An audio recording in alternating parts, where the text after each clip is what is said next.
Hare Krishna, dear devotees, please accept my humble obeisances, all glories to Srila Prabhupada. So today we continue reading the Bhagavad-Gita as it is, book written by His Glorious Ati Bhaktivedanta Swami Srila Prabhupada, and today we'll read verse 45, 46, and we will start to read second chapter. Yeah. Today we will finish reading the first chapter, and this chapter was very interesting for me. Each time I read this or that verse and I receive an answer to my question or advice on what to do on this or that situation. And these readings helped me a lot of change my worldview and touch me to relate more easily to everything that happens in life. Yeah, it was very expensive for me. And today we will finish reading the first chapter, and we will start read second chapter. So let's start. Om Namo Bhagavate Vasudevaya.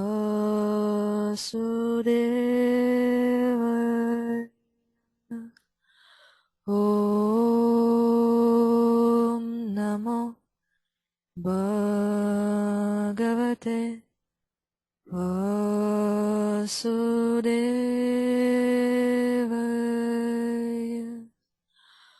Om Namo Bhagavate Vasudevaya.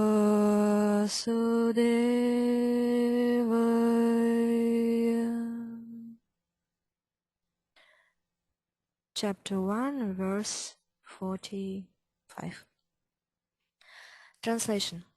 Better for me if the sons of Dhritarashtra, weapons in hand, were to kill me unarmed and unresisting on the battlefield. Purport.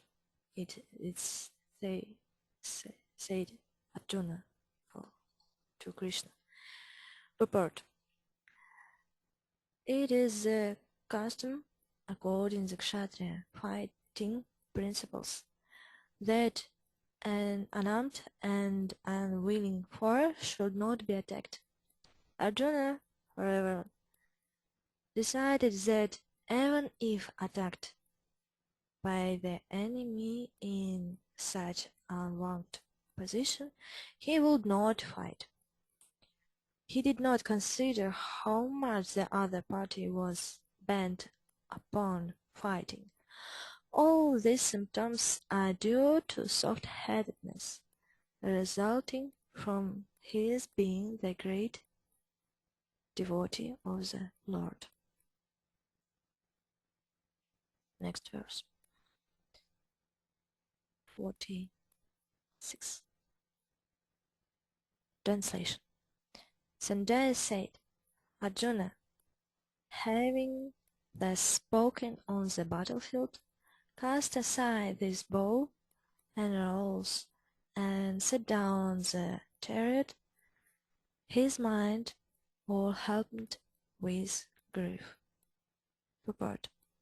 While observing the situation of his enemy, Arjuna stood up on the chariot, but he was so afflicted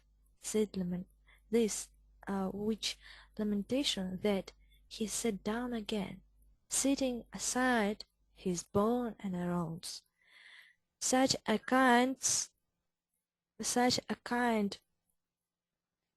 and sword-headed person in the devotional service of the Lord is fit to receive self-knowledge. Yes, it was very short. And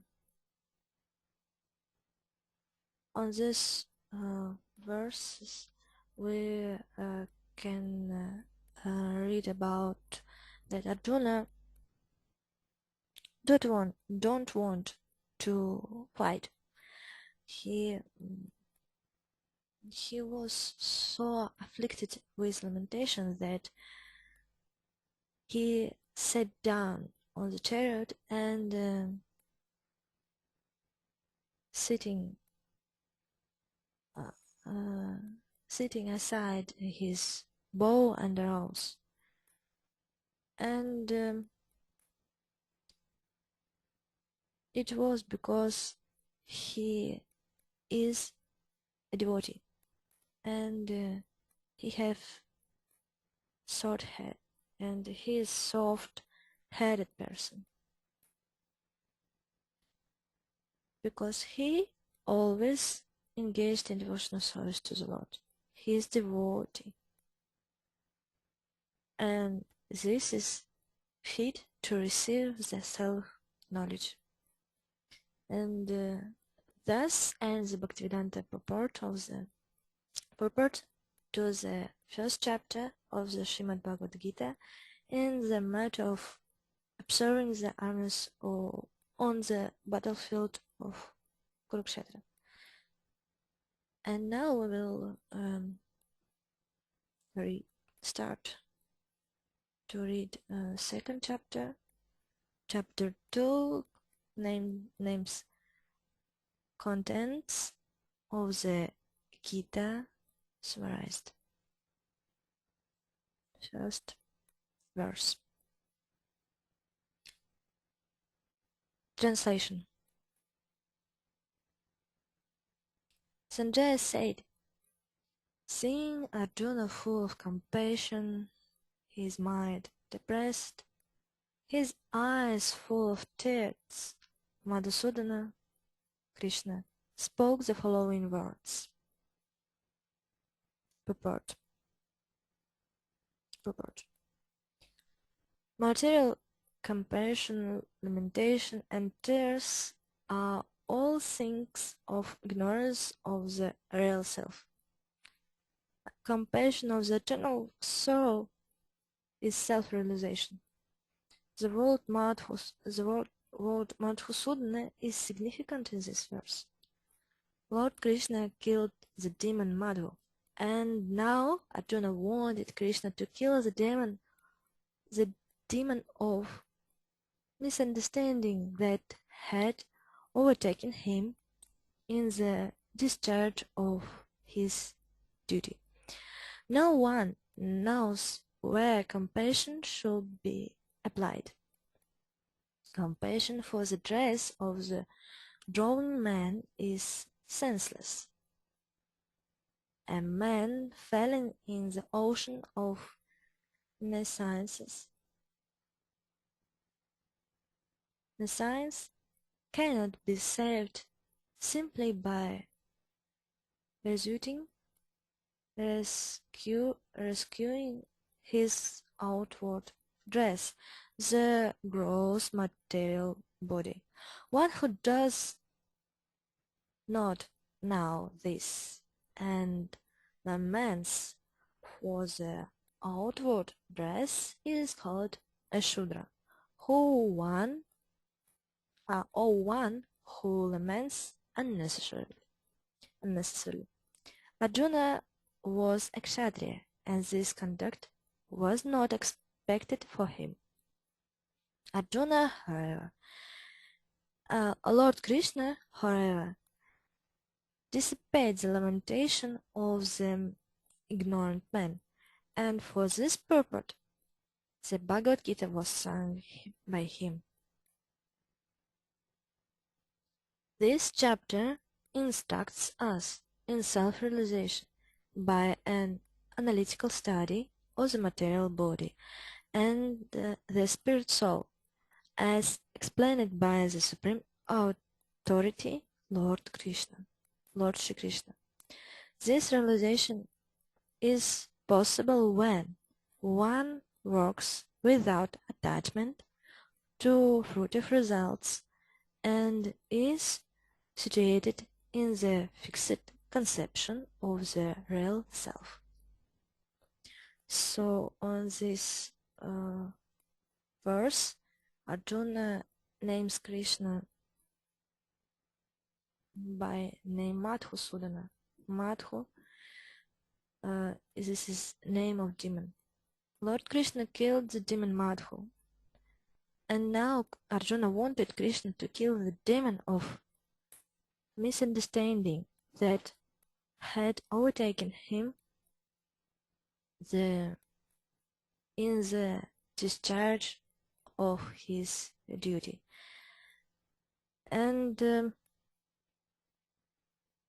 it's very important. Krishna said in the Bhagavad-Gita, he is his member, and if he want, the devotee will forget about everything. And if we want to remember about Krishna, we have to pray to him.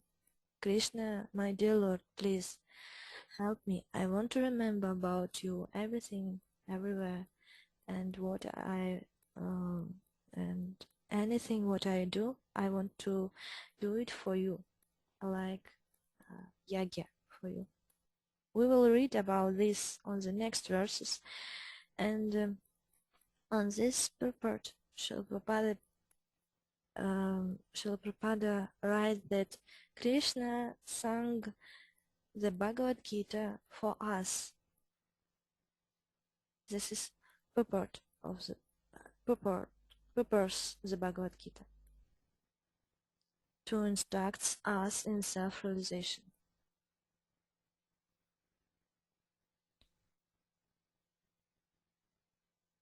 The Bhagavad-Gita teach us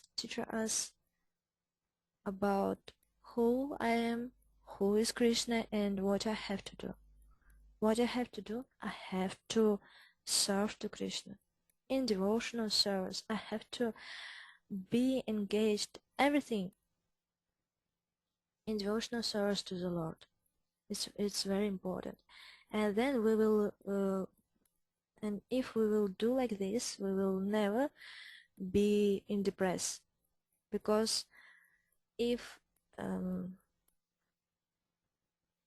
because on the Chaitanya Charitamrita, Lord Chaitanya say, if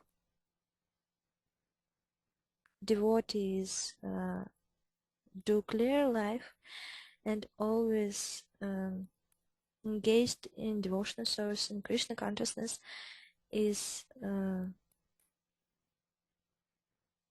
Nitya Siddhi, that is dear devotee to the Lord, is because he is always too near to Krishna and he is always on Vaikuntha. So that is mean he is always happy. And if we sometime is engaged in if we, so it's mean if we depressed, that is mean that we is not in Krishna consciousness. It's a problem. And so we have to very totally to chant Hare Krishna Mahamantra. We have to avoid to Vaishnava Paradha, and we have to always have to communicate with devotee. We have to read Srimad Bhagavatam, Bhagavad-Gita every day, and this chapter instructs us in self-realization by the analytical study of the material body and the spirit soul, as explained by the Supreme Authority, Lord Shri Krishna. Yeah, it's mercy. It's great mercy for us that himself, Lord Krishna himself, instructs us. explain it for our how we what we have to do. And then on the next and some down on the next sentences, Srila Prabhupada write that this is realization is possible when one works without attachment to fruitive results and is situated in the fixed conception of the real self. That is, man, it's mean that we have to do everything for Lord, everything what we will do. If we get up on the morning, we have to do it for Krishna. If we eat prasadam, we have to do this for Krishna, and all other things. If we running and we make sport, we have to do this for Krishna. This is Krishna consciousness. Do everything like yagya for the Lord, and that is to pray to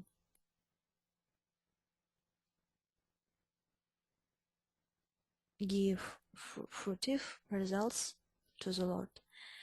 And on the next verse we'll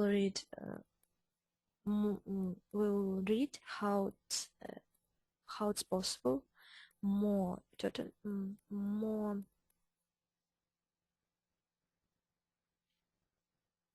about this, how it's do, what we have to do it, how it's happy, how it's possible, and that's all for today. We will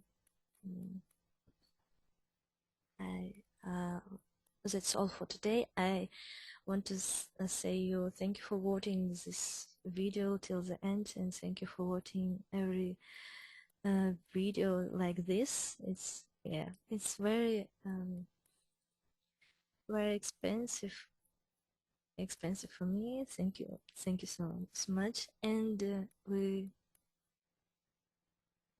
see you on the next time.